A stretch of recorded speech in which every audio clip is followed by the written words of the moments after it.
"Bend down and clean it up, you useless piece of trash." The gun was pressed hard against David Harlan's back. The aging flight attendant, whom the entire cabin treated like garbage. Coffee spilled across the floor, blood seeped from his hand, and mocking laughter rang out. A flight attendant wearing a child's toy, the silver bracelet on his wrist, was stomped into the ground, just like his dignity. On a hijacked flight under total control, David was the lowest of the low, publicly humiliated, with no one defending him and no one daring to look his way. But only a few seconds later, a single mistimed moment, a knife lunged forward, a seat slammed back, a scream tore through the cabin, and then the two attackers, knife and gun in hand, were pinned tightly to their seats in the blink of an eye. The entire cabin fell silent, the once contemptuous stares now frozen in fear. "Colonel Harlan," the ringleader whispered, his voice turning hoarse. David Harlan, a decorated combat pilot. In that instant, everything reversed. The man who had been most despised suddenly became the only one in control of the situation. So in the end, who is truly the prey? If you were trampled like David, would you bow your head to survive in silence, or stand up to expose abuse of power, even if it meant paying the price? Subscribe to the channel and leave a comment. Would you choose silence, or would you choose the truth?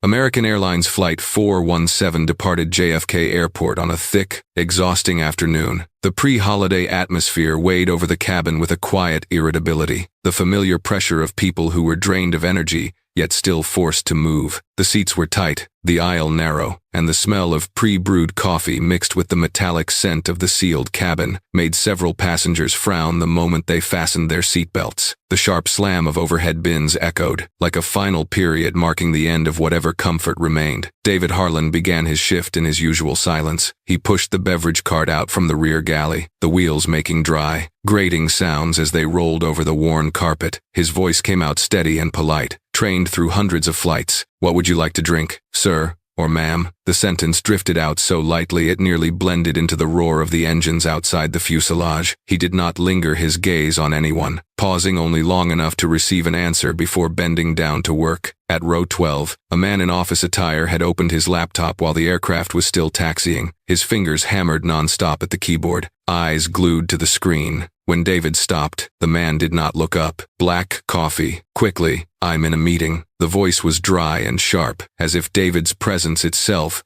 were an unnecessary inconvenience. David tilted the coffee pot, his hand moving a fraction slower than usual. A drop spilled out, then a little more, spreading across the small tray attached to the seat. The man jerked his gaze downward, his frown deepening. "Are you blind? What kind of work is that?" The words were not loud, but they were sharp enough to slice through the surrounding air. A few nearby passengers looked up, their expressions mixed with curiosity and irritation. David immediately set the pot down and took a cloth. "I'm sorry, sir." The reply was brief, without explanation. He wiped the tray clean, movements neat, without a single wasted gesture. The man snorted softly and turned back to his screen, as if the matter were finished. David pushed the cart onward, not looking back. As he bent down to adjust the cup compartment, his left wrist was exposed for a brief moment. A thin silver bracelet, its surface lightly scratched by time, engraved with the image of a compact F-16. A passenger behind him caught sight of it and let out a quiet laugh. "Wearing a souvenir like that and thinking it looks impressive." Another chimed in with a muttered remark. "Old already, and still a flight attendant. Life probably didn't turn out very well." David heard it, or perhaps he did not. His face remained neutral. Silver streaked his hair. His eyes were sunken from many sleepless nights. Yet the gaze behind his lashes was far from empty. He continued his work, the wheels rolling past each row, each face. Some avoided his eyes. Others looked at him as they would at a part of the aircraft itself, something that existed to serve and then disappear. In the middle cabin, a young woman accepted a cup of water and murmured a soft, "Thank you." David nodded in response. Toward the front, two men argued quietly about a schedule. In the back, a child played with a seatbelt. All of these details entered David's field of vision and were recorded in silence. He did not merely look, he remembered positions, movements, even the pauses between sounds. When the cart reached the last row, David paused for a beat and straightened the cups. A middle-aged passenger looked him up and down. "Seems like they'll hire just about anyone as a flight attendant these days." The comment was half joke, half truth, loud enough for the person beside him to hear. David turned, his voice still even. "If you need anything else, please let me know." The man did not respond and turned away. David pushed the cart around, heading back toward the front of the cabin. The engines droned steadily, a light vibration humming underfoot. Sunlight slanted in through the windows, reflecting off metallic surfaces. As he bent to take more paper towels, the light brushed against the silver bracelet on his wrist. A brief glint flashed, then vanished, as if it had never existed. He paused for a second, staring into the space ahead. In his mind, images that did not belong to this cabin surfaced, and then retreated. Pressed deep into a familiar place, he continued walking, his figure blending into the cramped rhythm of the flight. No one noticed the silence he carried, a silence thicker than engine noise, heavier than the contempt just thrown at him. When the beverage cart was returned to its place, David straightened and adjusted his breathing. He swept his gaze across the cabin once more, quick but sharp, as if checking a familiar map. Faces, small movements, scattered sounds, everything was placed exactly where it belonged in his memory. The aircraft continued its journey, carrying people who believed they were simply flying from one point to another. No one knew that within that narrow cabin, the man who had just been looked down upon carried a past, powerful enough to shake far more than this aging Airbus. And when he bent down one last time to lock the wheels, the metallic glint on his wrist flashed briefly again, then went dark. No one noticed, and no one yet understood who they were sharing the cabin with. The cockpit opened into the cabin like a doorway to another world, a place where authority was protected by procedure and rank. When Captain Reynolds stepped out, the sound in the cabin seemed to drop by a beat. He was tall, with the familiar stride of someone accustomed to giving orders. His gaze swept quickly down the aisle, then stopped on David, as if locking onto the exact target that needed correction. "Harlan, why are you pushing the cart so slowly?" Reynolds' voice was sharp, loud enough for several nearby rows to hear. He glanced at the watching passengers, then turned back to David. "Passengers are complaining. You're making me look bad." David stopped the cart and straightened his posture. He dipped his head just enough, his voice calm. "I will be faster, Captain." The reply was brief, without argument. Reynolds studied him for another second, the corner of his mouth curling into a sneer. He turned away and walked toward the front of the cabin, waiting for no further response. A few passengers exchanged looks, some shrugged, others shook their heads, as if they had just witnessed a familiar scene on a crowded flight. David pushed the cart closer to the aisle wall to let Reynolds pass. As the captain's back disappeared, David's expression changed, colder and deeper. He watched him go, not with the look of a reprimanded employee, but of someone who memorized every small gesture. The steady hum of the engines formed a backdrop, as thoughts rose and were forced back down. A name flickered briefly in his mind. Elena, his wife, an investigative journalist, someone who had spent hours at her desk connecting scattered pieces of information. Her image appeared for an instant, then gave way to the accident, neatly summarized on official paperwork: an airplane, a technical fault, labeled as an incident, and a conclusion that closed far too quickly. Reynolds had been there, David remembered clearly. In closed meetings, in reports, signed in haste. That name appeared at the bottom of the page, the ink firm and decisive, like a pledge of silence, signed, then turned away. Elena had told him that something was wrong. She had dug deeper, and then the accident happened. Her questions were buried along with the black box. David placed both hands on the cart handle, his fingers tightening until his knuckles turned white. He pushed the cart onward, his steps slow but steady. A passenger in a nearby row asked for more water. David replied in a professional tone, handing the cup through the narrow aisle. In that brief moment, the ordinary routine of the cabin overpowered every other thought. Up front, Reynolds was speaking with another flight attendant, his voice lower now, but still edged with irritation. "This flight is already troublesome enough. I don't need more mistakes." The other person nodded repeatedly. Reynolds turned back, his eyes scanning the cabin and pausing on David for a beat, as if to remind him of his place in this order. David continued serving, moving past each row of seats.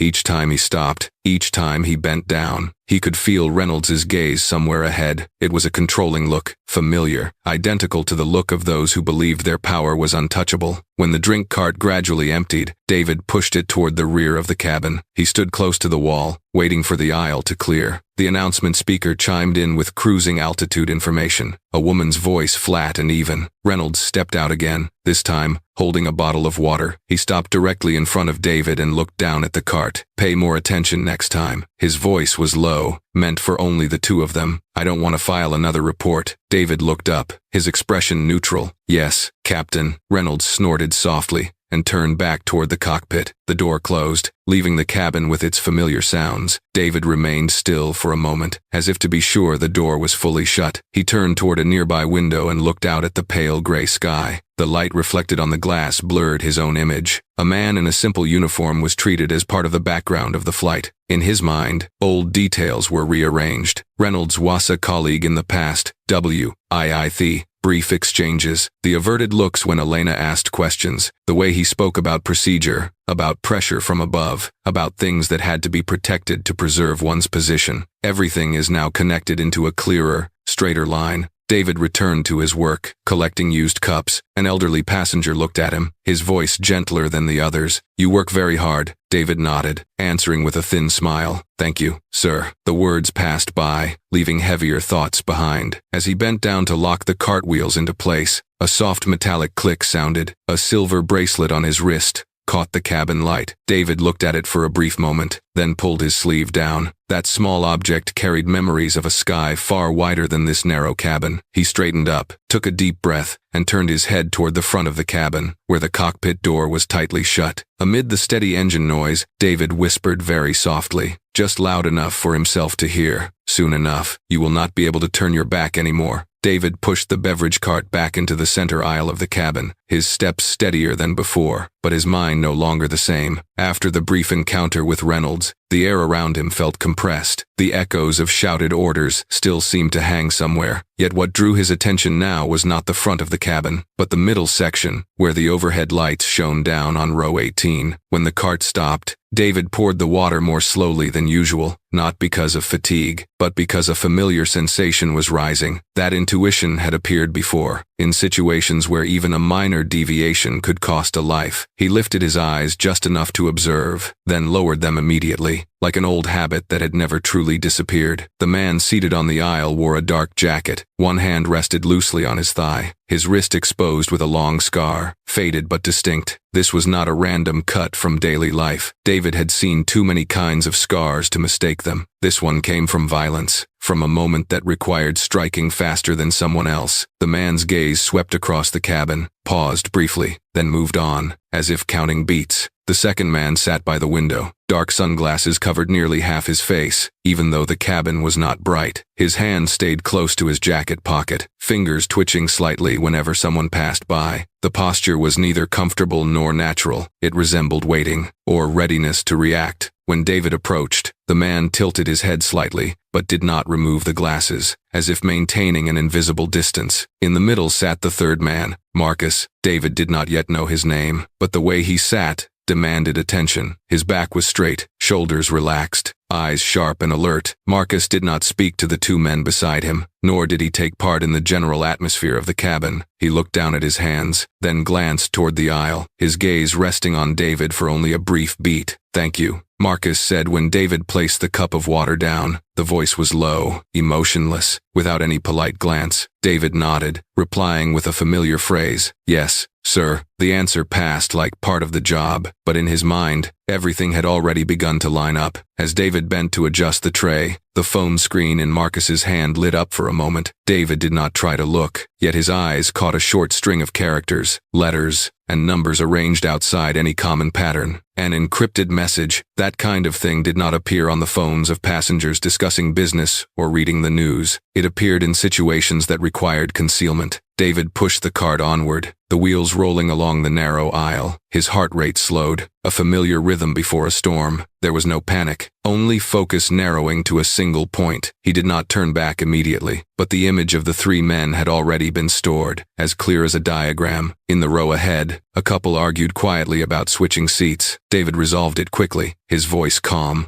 Behind him, a passenger asked for more ice water. Everything unfolded normally, yet beneath that layer of normalcy, he sensed another current, silent and far more dangerous. He glanced toward row 18 again. The man with the scar leaned slightly and murmured something to Marcus. The man in sunglasses stared straight ahead, his hand still close to his pocket. There was no laughter, no unnecessary gesture. These three did not resemble strangers randomly seated together. They looked like a group arranged in advance, each holding a position. David stopped the cart at the back of the cabin to reorganize the bottles. A young passenger asked about the landing time. He answered accurately, his tone unchanged. When he turned away, he felt eyes on his back, not one, but several gazes follow his movements. He did not react, simply continued his work. In his mind, old fragments from his combat flying days began to lock into place. The way people kept silent, the way eyes exchanged signals in flashes, the way a hand stayed ready in a favorable position. These were not passengers exhausted from a flight. These were people waiting for a moment. David turned the cart around and passed row 18 again. This time, Marcus lifted his head and looked at him more directly. Their eyes met for a brief instant, long enough for both to understand they had been recognized. Marcus neither avoided the look nor challenged it. That calm gaze was unsettling. "Would you like anything else?" Sir David asked, his voice maintaining the professional rhythm. The man with the scar shook his head. The man in sunglasses did not respond. Marcus spoke briefly. "That will be all." David nodded and pushed the cart on. When the distance was sufficient, he exhaled slowly. His mind locked onto the target, as it had before every mission. 3 men, row 18, a scar, dark glasses, and an encrypted message. Not passengers, and not by chance. The cabin continued drifting in the steady hum of the engines. Passengers talked, dozed off, or stared at their entertainment screens. Amid all of that, David moved, like part of the system, but his thoughts had already turned elsewhere. He knew from this moment on, this flight would no longer be a simple journey. As he returned the beverage cart to its place, his eyes swept over row 18.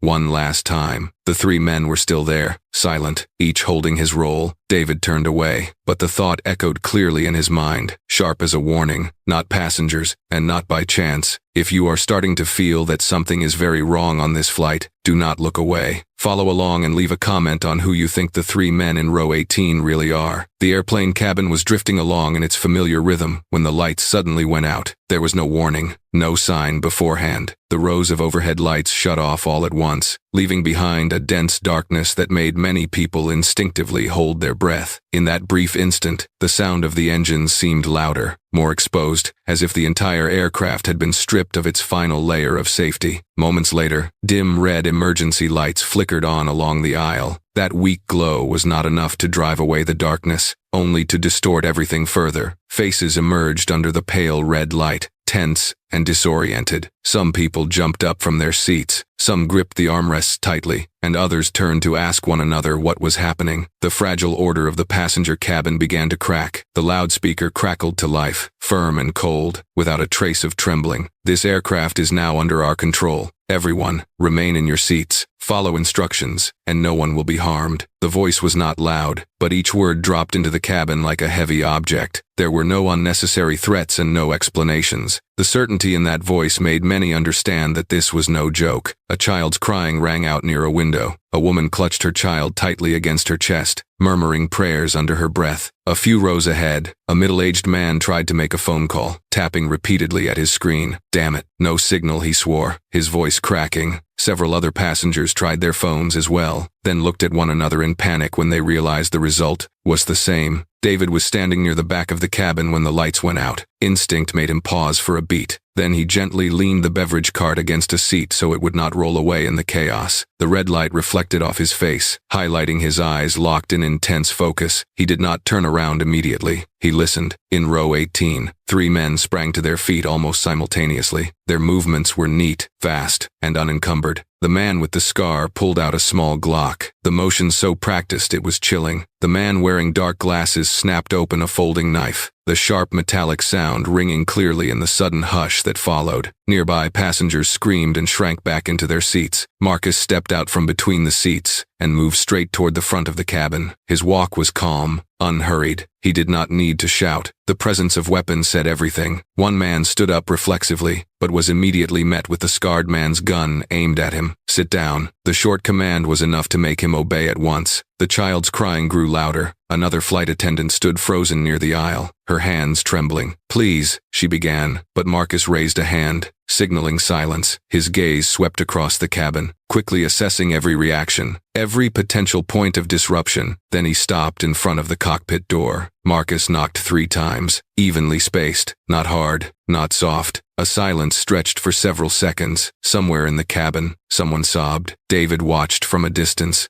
every sense on edge. That knock was not the sound of panic. It felt like a signal agreed upon in advance. The cockpit door opened. Captain Reynolds stepped out, his hands raised high by reflex. The red light washed over his face, revealing how pale it had become. "What do you want?" Reynolds asked, his voice trying to stay steady, but failing to hide its tremor. He glanced across the cabin, saw the gun, saw the knife, then fixed his eyes on Marcus. "We need your cooperation," Marcus replied, his voice level and cold. "No one here needs to die." Reynolds swallowed hard. "This aircraft is on an approved flight path. Any change requires." He did not finish the sentence before the scarred man lifted his gun higher and took a step forward. "That's enough," Marcus cut in. "You understand better than anyone that we are not joking." Reynolds nodded quickly, his hands still raised. All right.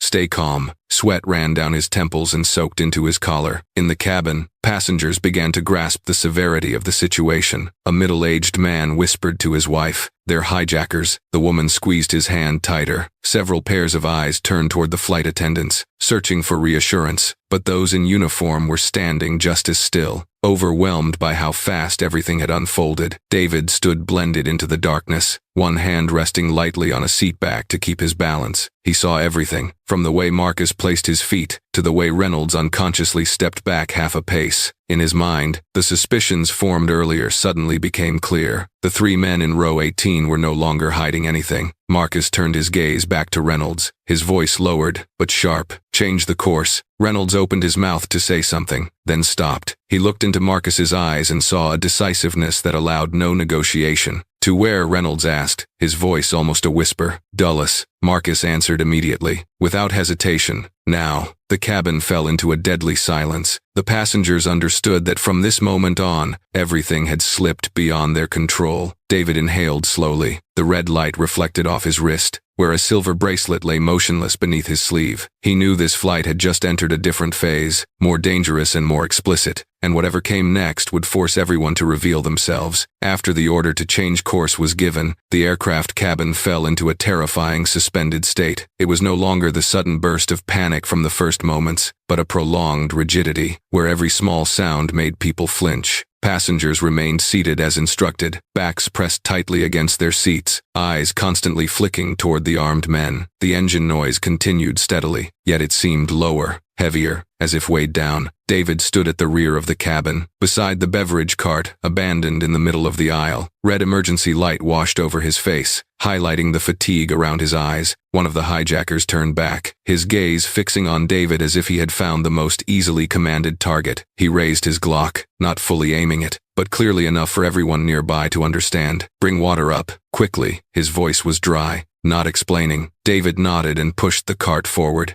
The wheels had barely rolled a few turns when the man stepped in and slammed his shoulder into it. The cart tipped, cups of water spilling across the floor. David staggered, grabbing a nearby seat to steady himself. A mocking chuckle came from somewhere behind. "What kind of flight attendant is that clumsy?" The words echoed through the silent cabin, bitter and laced with humiliation. Water spread across the floor, reflecting the dim red lights. David bent down, collecting each cup that had rolled away. The gunman stood close, looking down at him with open amusement. His eyes stopped at David's left wrist, where a silver bracelet showed as the sleeve was pushed back. He pointed and laughed. "Wearing a child's toy, or is it a good luck charm?" Several passengers lowered their heads, avoiding the scene, as if the humiliation might be contagious. David knelt fully on the floor to wipe it clean. A small shard of glass from a broken cup cut into his hand, a thin line of blood appearing and mixing with the water. He kept wiping, his movements slow but steady. The blood darkened under the emergency lights. No one spoke up.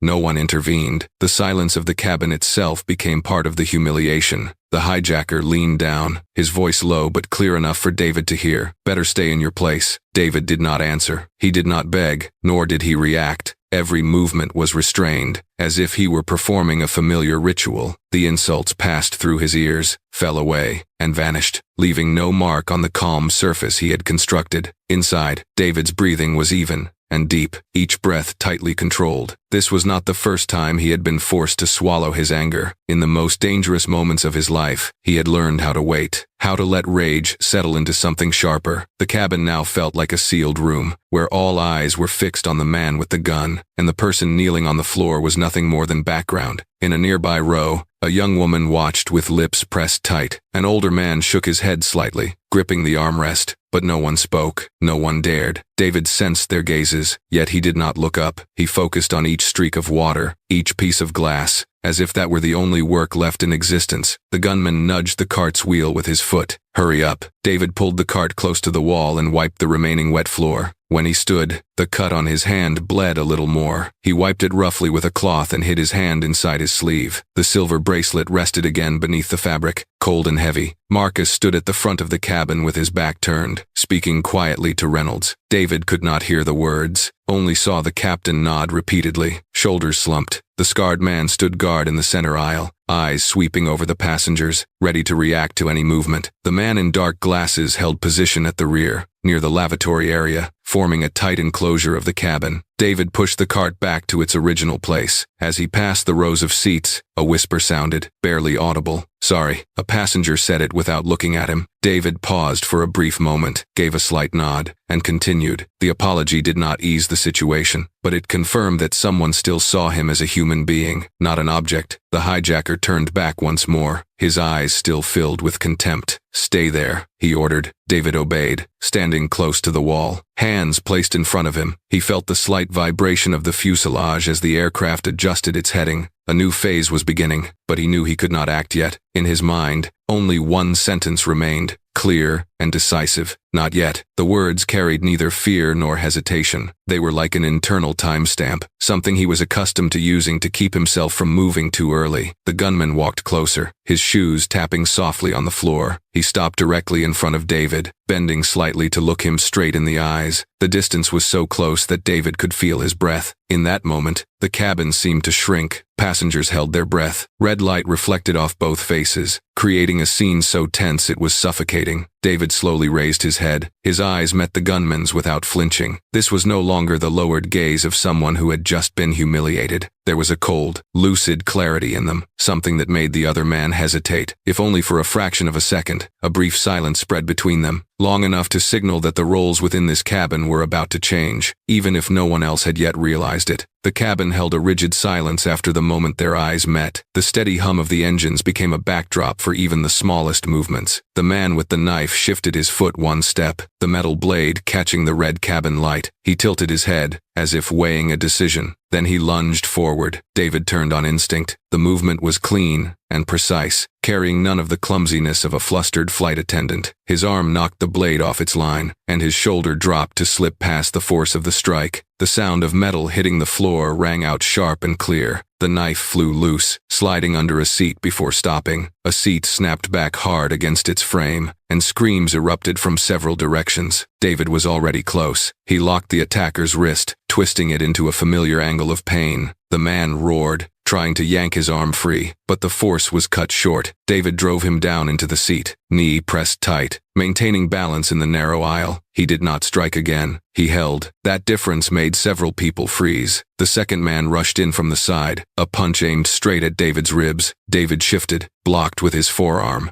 then rotated the attacker's wrist the opposite way. A sharp gasp burst out. In only a few seconds, this man was also subdued. Back slammed against the seat, arm was locked tight. Passengers screamed, some broke into tears, and others pulled jackets over their heads. The chaos spread quickly, then stopped just as abruptly, as if strangled. Marcus stood a few steps away, the gun in his hand lowered inch by inch. His eyes were no longer sharp, replaced by a stunned stillness. He looked David up and down, then at the two accomplices held so neatly, which sent a chill through the cabin. A rough smile broke out, sounding like metal scraping metal. "Colonel Harlan," Marcus spoke slowly, each word dropping into the breath held by the cabin. "David Harlan, combat pilot." He laughed a beat longer, his voice hoarse. "I know now. I know the way you stand, the way you wait. I've seen it before." The cabin was dead silent. Even the crying fell quiet. David held his position, his grip still locked on the man beneath him. His eyes never left Marcus. "Drop the weapon," he said, voice even and clear. Marcus did not move at once. He shook his head slightly, as if confirming what he had just realized. "The Denver incident, 2023, Marcus continued, his voice sinking lower. "The 737, with faulty brakes. The report was altered. The signature line disappeared." He tilted his head, his stare drilling in. "Your wife, Elena Harlan, investigative journalist." A ripple of murmurs ran through the cabin. A few passengers looked at one another, as if they had just heard the name of a tragedy long buried. David nodded once, very slightly. "That's right," he said. "And I know you're carrying documents about that case as well." The man pinned under David struggled, his voice breaking. "Let me go." David tightened his hold by a fraction. "Stay still," he said, without raising his voice. The man stopped moving, his breathing growing shallow and fast. Marcus lowered the gun completely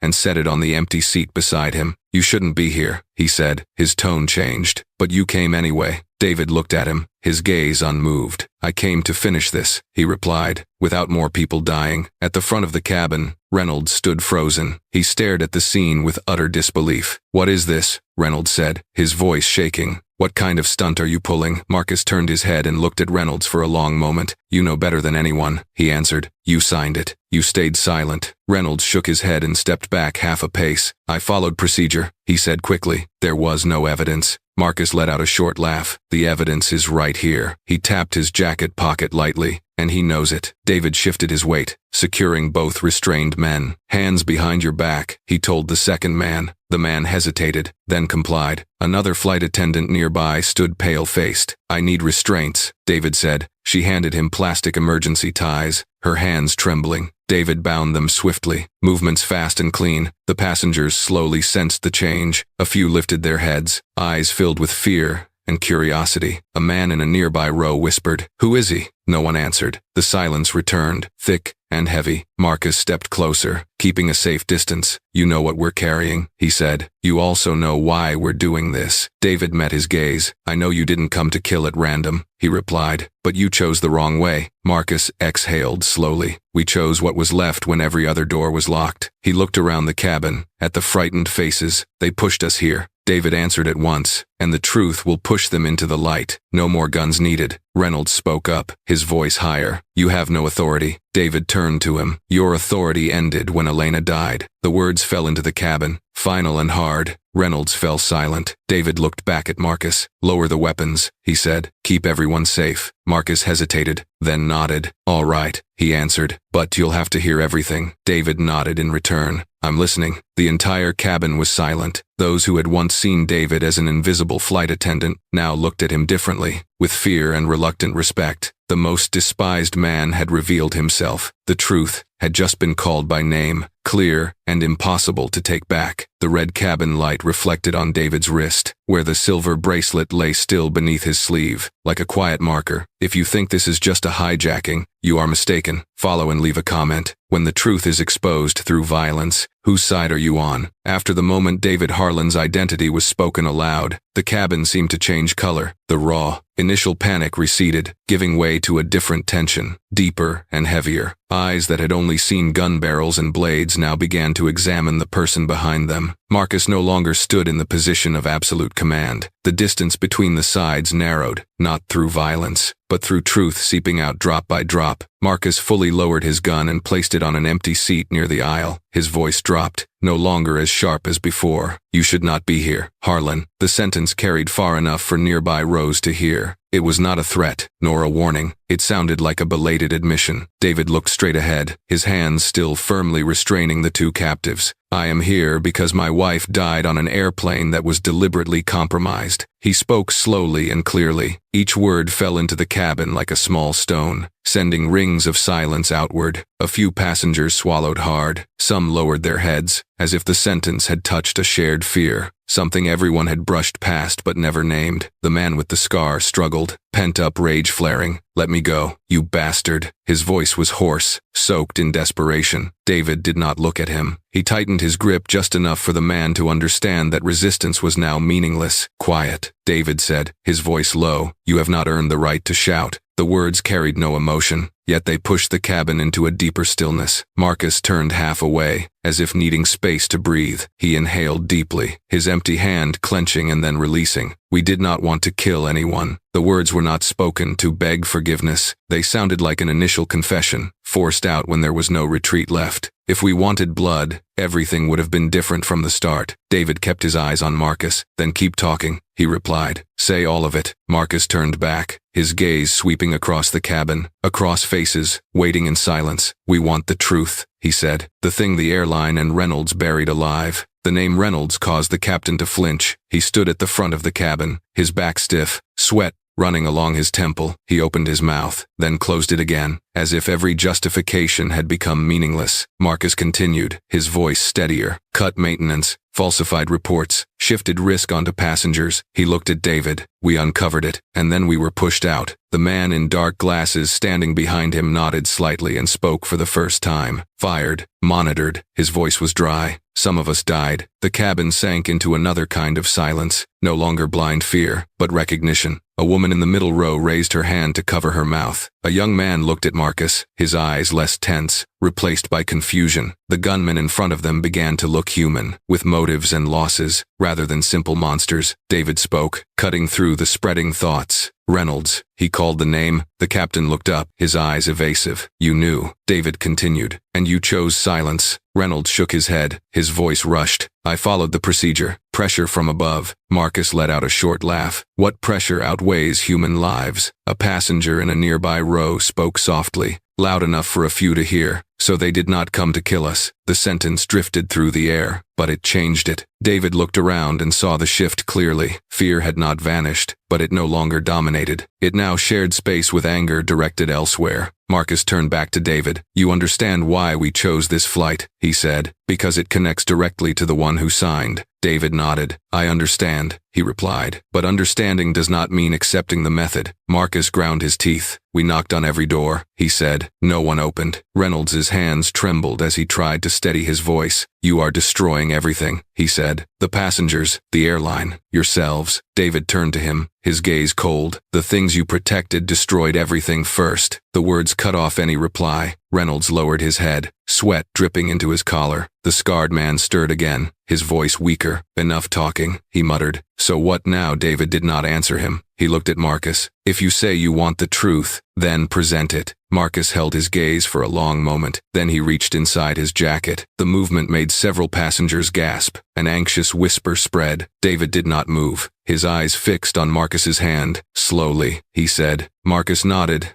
and pulled out a thick object wrapped in a dark cover. The file appeared under the dim red cabin lights, heavy and worn, its paper edges frayed. Marcus held it against his chest for a brief moment, as if weighing the burden of what he carried. This is everything, he said. Everything they did not want anyone to see. The cabin seemed to freeze. The eyes of the passengers, of David, of Reynolds, all locked onto the file. Reynolds stepped back, his face draining of color. No, he said, his voice breaking. Marcus looked at him, his eyes no longer angry, only tired. It is too late. David inhaled slowly, feeling the clear shift in the air. This moment marked a new boundary. The hijackers were no longer the center of evil. Attention had moved, and the truth was about to be placed on the table, heavy and impossible to avoid. Marcus opened his jacket wider, holding the file with both hands. You want the truth, he said to David. Then start here. Marcus placed the file folder on the fold-down table near the aisle, where the red emergency lighting cast down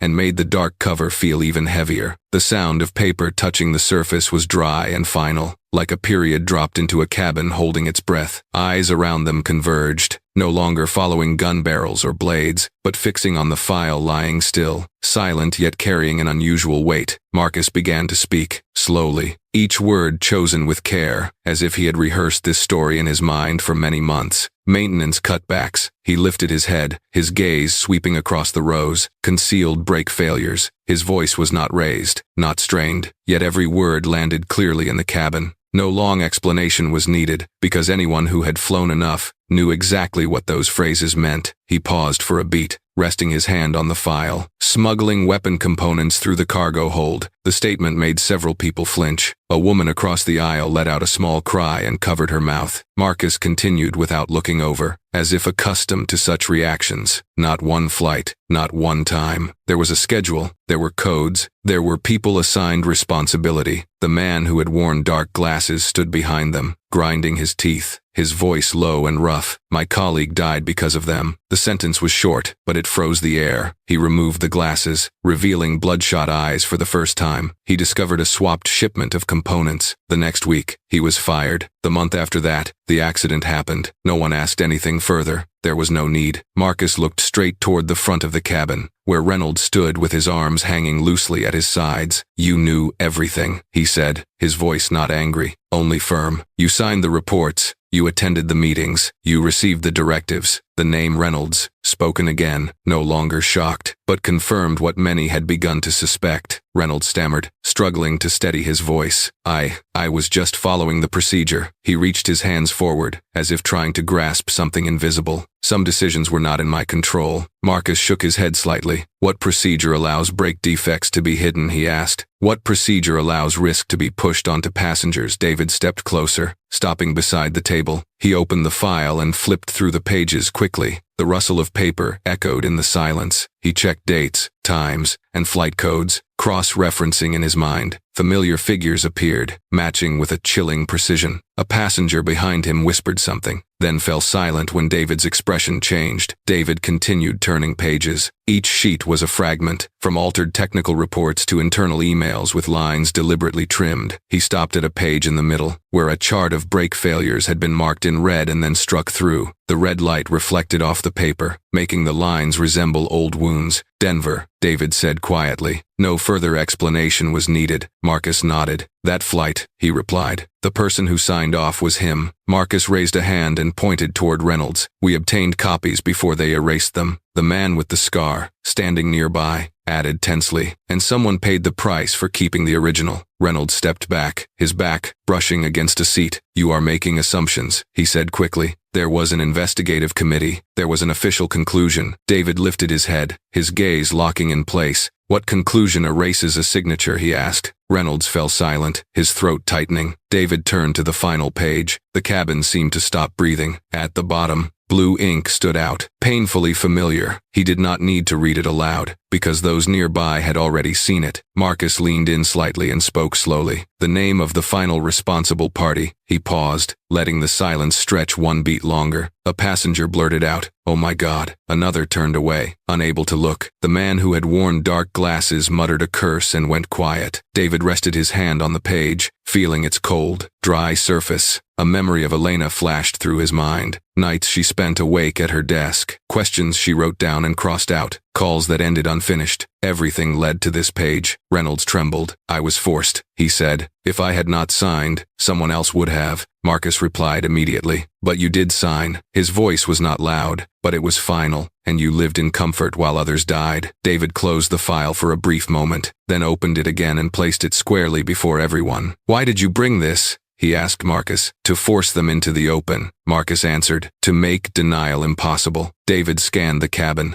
then looked back at Reynolds. And what will you do when the truth is laid in front of everyone? Reynolds did not answer. A flight attendant nearby wiped away tears, her voice shaking. They hid this from us. The quiet sentence spread. Another passenger nodded. If not today, then how many more flights? The anger began to shift, moving away from the men with weapons and toward the signatures and reports. Marcus rested his hand on the file, holding it steady. We have nothing left to lose, he said. Jobs, reputations, friends. The man with the scar looked at David. You still do, David replied. I still have responsibility. He looked at Reynolds. And you still have to answer. David bent down and turned back to the final page once more, as if to be certain. The red light reflected on the signature, making it stand out against the white paper. He did not read it aloud, but his voice rang out, clear and unmistakable. Captain Reynolds. The cabin froze. The name on the signature hung like an unspoken verdict, heavy and impossible to deny. The airplane cabin now resembled an improvised courtroom, a place where every gaze was fixed on a single man. Reynolds stood in the middle of the aisle, his back straight, but his shoulders slumped, as if the weight of every stare were pressing down on him. The file folder still lay open on the fold-out tray, the final page with the signature left unfolded. There was no room left to evade, and nowhere left to hide. David turned sharply, his his eyes locking onto Reynolds. You were the final courier. The statement was not raised, did not need emphasis, yet it was enough to sink the cabin into another beat of silence. Reynolds flinched, his lips trembling. They said it was just electronic components. His voice shook, as if clinging to an explanation that had been used too many times before. Marcus stepped forward half a pace, his voice hardening. You knew it was weapons. The words rang out clearly, cutting through every attempt at deflection. The man in dark glasses standing behind him nodded, his gaze cold. We sent reports. You read them? Reynolds shook his head more forcefully, as if trying to drive away the truth closing in on him. No, that's not how it was, he said quickly. I didn't have the authority to inspect further. David stared at Reynolds without looking away. You had the authority to sign, he replied. And you signed. The words made Reynolds freeze. In that instant, the layer of control on his face cracked open. Long suppressed panic surged up and spilled over into anger. I had to keep my seat, Reynolds shouted, his voice breaking. Protect my shares. He flung his arm forward, pointing toward the front of the cabin where the cockpit remained sealed. Do you think I had a choice? Several passengers stared at the outburst, but no one spoke in his defense. Reynolds continued, as if, once the words were out, they could no longer be stopped. I didn't want to die poor like the rest of you. As soon as the sentence ended, the cabin erupted in angry murmurs. Someone jumped up, then sat back down, out of fear. Others shook their heads repeatedly. A woman whispered, her voice trembling, they died because of you. Another man clenched his teeth. We flew on those planes. David stepped a little closer. The distance between him and Reynolds was now only a few steps. My wife died because you kept your seat, he said, his voice low but clear. There was no shaking, no explosive rage, just a bare truth laid out, impossible to escape.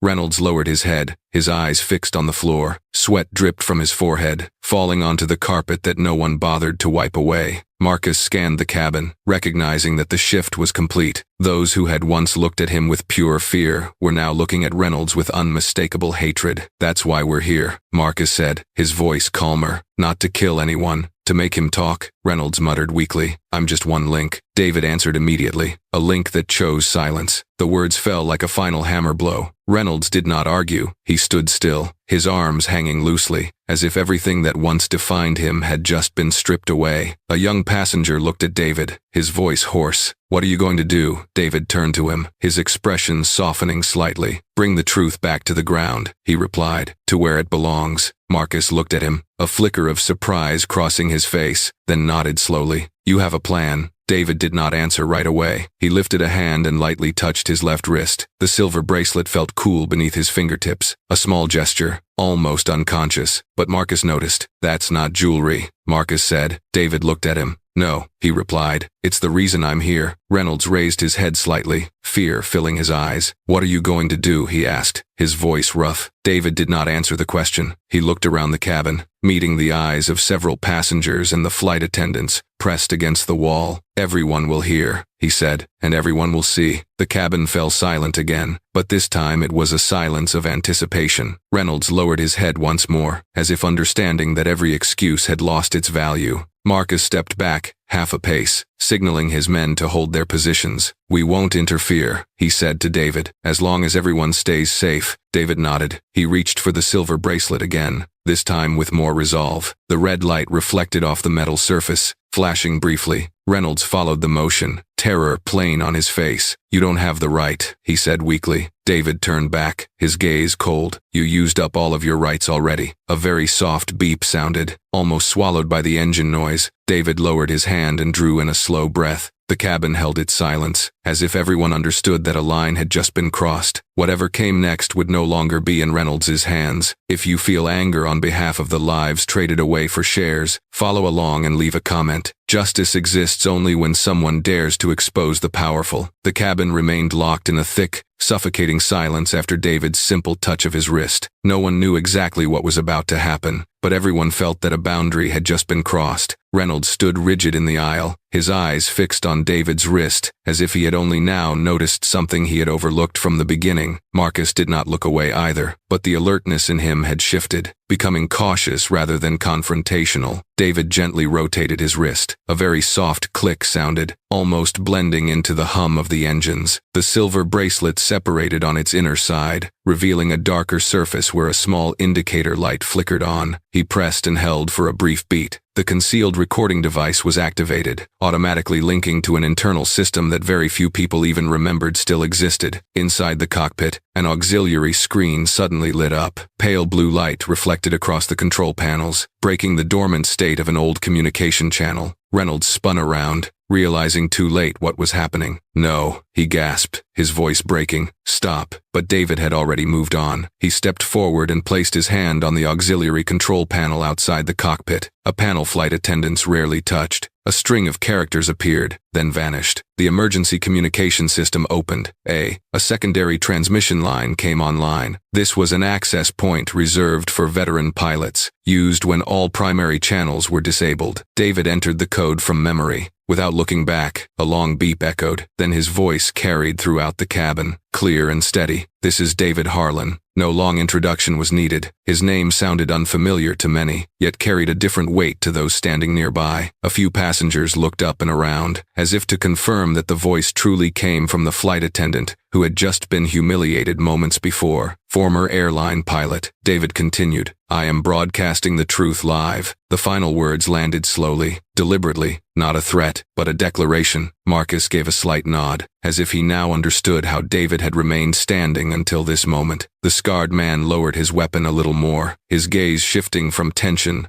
to focused attention. Reynolds lunged forward a step, but Marcus raised a hand to stop him. "You have no right," Reynolds shouted, his voice cracking. "You are destroying everything." David turned back, his eyes cold but not angry. "You lost that right a long time ago," he replied. The words echoed through the speakers, reaching every row without emphasis. In the cabin, a young flight attendant covered her mouth. A passenger muttered. "What is he doing?" the person beside him whispered. "He is telling the truth." Curiosity surged, overpowering fear. People looked toward the entertainment systems ahead, where a small icon appeared and vanished, signaling that the connection was expanding. David continued, his tone even. "I am recording testimonies, documents, and actions related to the concealment of technical failures and the smuggling of components." He did not look at Reynolds as he spoke, yet every word was directed at him. "What is happening on this flight will be transmitted directly to the ground." Reynolds shook his head repeatedly, his hands trembling. "You do not understand," he said. "They will crush you." David answered immediately. "They have already crushed enough people." Marcus looked at Reynolds, his eyes devoid of pity. "You heard him," he said. "There is no room left for negotiation." A strange sound rippled through the cabin, not from the speakers, but from pockets, from passengers' hands. Phones vibrated all at once. A woman stared down at her screen, eyes wide. "There is a signal," she said. Someone else lifted a phone. "Emergency internet." The whispers spread quickly, turning into a low murmur. David paused for a moment, letting everyone feel the shift. "You are all connected now," he continued. "Everything you record, everything you hear, is evidence." Several passengers began raising their phones, cameras pointing toward the front of the cabin, toward Reynolds, toward the open folder still lying on the table. Reynolds stumbled back, bumping into a seat. "You cannot do this," he said weakly. Marcus answered for David. "We already have." His voice was calm, "and you have nothing left to stop it." David scanned the cabin, meeting the eyes of those who had lowered their heads when he was humiliated. Now there was awakening in those gazes. An older man raised his phone, his hand shaking but resolute. "I am recording," he said. Another flight attendant nodded. "So am I." In the cockpit, the auxiliary screen continued to glow, indicators blinking steadily. The transmission line was open. The truth was no longer confined to an aircraft suspended in the sky. It had found its way to the ground. David lowered his hand from the panel, feeling his heartbeat settle back into rhythm. He turned to Marcus. "Keep everyone safe." Marcus nodded. "We will not do anything else." The scarred man straightened, his weapon fully lowered. The man in dark glasses looked at Reynolds, his eyes cold and exhausted. Reynolds sank into his seat, his face drained of color. He looked around to see dozens of lenses aimed at him. Any further words became meaningless. David looked at him one last time, then turned away. The vibration of phones continued, signaling that the connection was holding. Emergency internet was now live, carrying the images, sounds, and words that had just been captured. The cabin was no longer isolated. The outside world had been pulled in, and the truth had begun its irreversible journey. The aircraft cabin was no longer a sealed space. When the transmission link opened, the boundary between sky and ground collapsed within a few heartbeats. Phones were raised, cameras pointed toward the front of the cabin, toward the man leaning against a seat with a pallid face. Reynolds became the center of attention, not because of the power he once held, but because of the collapse unfolding before dozens of witnesses. Marcus stepped forward and placed the file folder on the fold-down table in front of Reynolds. The movement was slow and deliberate, like setting down a final piece of evidence. The pages lay open at the signature section, their edges trembling slightly with the aircraft's motion. "Right here," Marcus said quietly. "There's no need to run anymore." Reynolds looked down, then turned his face away, but the cameras missed nothing. The small lights from phone screens reflected on his forehead, revealing every bead of sweat. David stood beside the table, his voice carrying evenly through the still-open intercom system. "Concealing brake defects," he said, "illegally cutting maintenance costs." A passenger drew a sharp breath, gripping his phone tighter. David continued, "Smuggling weapons components through the cargo hold." Each charge was spoken without emphasis, because its weight spoke for itself. "And signing off on the flight that led to the death of Elena Harlan." Reynolds trembled, his lips quivering. "I was just one link in the chain," he said, his voice breaking. "If it wasn't me, it would have been someone else." The words had been used many times before, in many closed rooms, but now they echoed through a cabin full of witnesses, amid cameras recording every expression. David looked at Reynolds without looking away. "But you were the link that chose silence," he replied, "and that silence killed people." The words were not raised, yet they were enough to still the cabin. A woman in a nearby row shook her head softly, tears spilling over. Another man whispered. He knew. Marcus signaled to his accomplices. The man with the scar slowly placed his gun on the floor and stepped back. The man in dark glasses removed them completely and set the folding knife on an empty seat. With no weapons left in their hands, only exhaustion remained. "That's enough," Marcus said softly. "This doesn't need more guns." A few passengers exhaled in relief, though their hearts still raced. David looked around the cabin. "What is being recorded is being transmitted," he said. "No one can turn it off." An older man raised his phone higher, his voice hoarse. "I'm live streaming." Another flight attendant nodded. "We're all recording." The truth spread without further urging, like a natural reflex once people realized they were witnessing something that could not be concealed. Reynolds stumbled back and collapsed into the nearest seat. He covered his face with both hands, his shoulders shaking. "I followed procedure," he repeated, his voice fading. No one answered. That procedure had now been torn apart in front of dozens of lenses. Hollow words no longer had anywhere to hide. Marcus turned to David. "This is how we end it," he said. "We land in Chicago." David nodded. "O'Hare," he replied. Marcus turned toward the front of the cabin and spoke louder so everyone could hear. "We will land in Chicago. Everyone, stay seated. No one will be hurt." His voice no longer carried command, but sounded like a promise. Inside the cabin, a small wave of movement passed through. Phones were lowered for a moment, then raised again, as if to be sure everything was still being recorded. Some people sent messages, others made calls. Despite the unstable signal, fragments of the story began leaving the aircraft, spreading outward, reaching places Reynolds once believed were safe. David stepped closer to the window. Outside, the sky was darkening, small points of light beginning to appear in the distance. He saw the change in the passengers' eyes, from fear to resolve. They were no longer passive people waiting for fate. They had become living witnesses. Reynolds looked up once more, his eyes hollow. "You don't understand," he said weakly. "They won't let this go." David turned back, his voice low. "They will have to," he said, "because now, everyone knows." Marcus stood beside Reynolds, looking down at him. "You lived off silence for too long," he said. "Now silence doesn't work anymore." A young flight attendant stepped closer to David, her voice trembling but firm. "We will testify."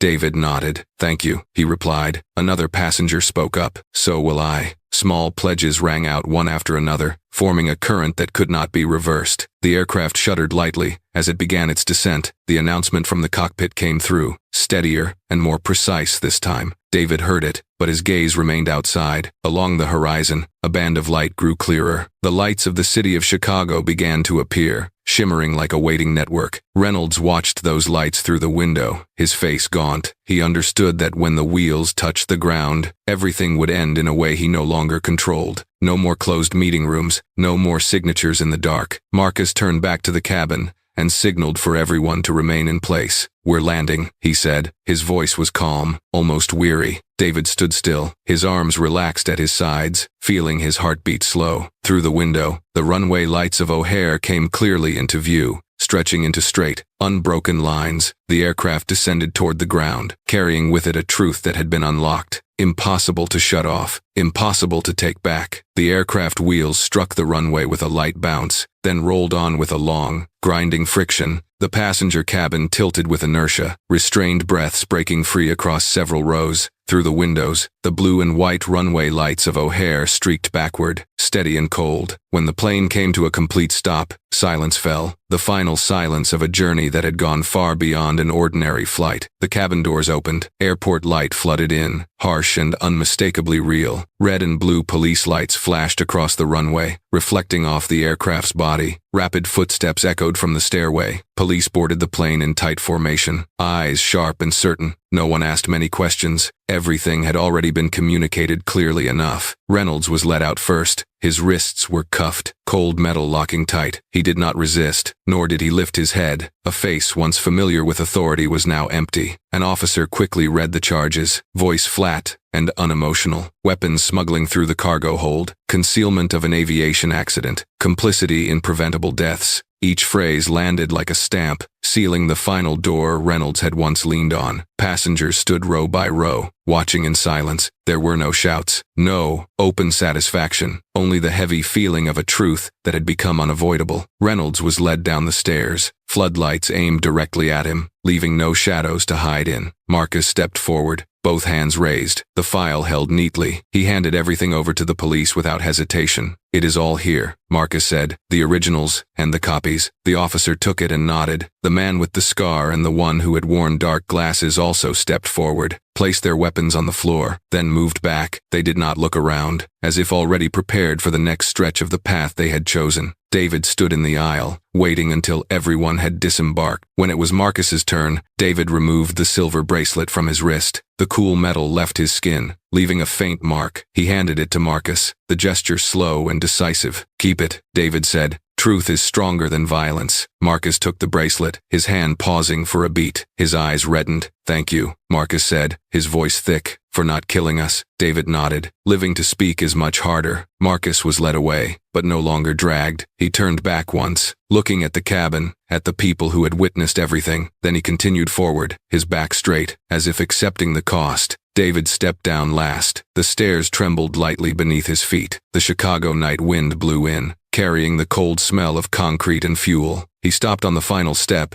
and looked up at the sky. The deep black stretched wide, hiding nothing. For the first time in many years, there was no hatred in his gaze, only a softened exhaustion, and an emptiness slowly being filled by truth. Behind him, passengers dispersed under guidance. An elderly man approached David. "Thank you," he said, his voice trembling but firm. Another woman nodded, her eyes wet. "We will testify," David answered with a small nod. No more words were needed. The police continued their work, lights rotating steadily. Vehicles rolled away, carrying Reynolds and the files off the runway. This was not the end. David knew that. It was only the beginning in another form, one where light would no longer be easily extinguished. David turned his back on the aircraft and walked toward the terminal. His steps were slow, but steady. In his mind, Elena's image appeared, no longer bound to the sharp pain it once carried. She had searched for the truth, and now the truth had stood up on its own. He stopped once more and looked back at the long runway behind him. The lights were still on, straight and unbroken, like a reminder that every journey leaves a trace. A question hung in the air, meant for no one in particular, clearer than the lingering engine noise when the truth is revealed. Do you choose silence, or do you pay the price to speak the truth? In this story did not end when the aircraft wheels touched the ground. It had only begun to emerge from the shadows, where silent signatures and closed-room decisions once traded human lives. David Harlan was not the only one who had seen what was wrong. He was simply the one who chose not to turn away when the moment came. And out there are still many stories like Flight Alpha, Alpha 417, where truth is buried until someone dares to pay the price to speak. If you believe stories like this need to continue being told, if you want to stand on the side of truth rather than silence, follow and subscribe to the channel. Every follow is a form of support that gives unheard stories a chance to be heard. Do not just watch and forget. Stay, share, and join us in uncovering the truths that are still buried.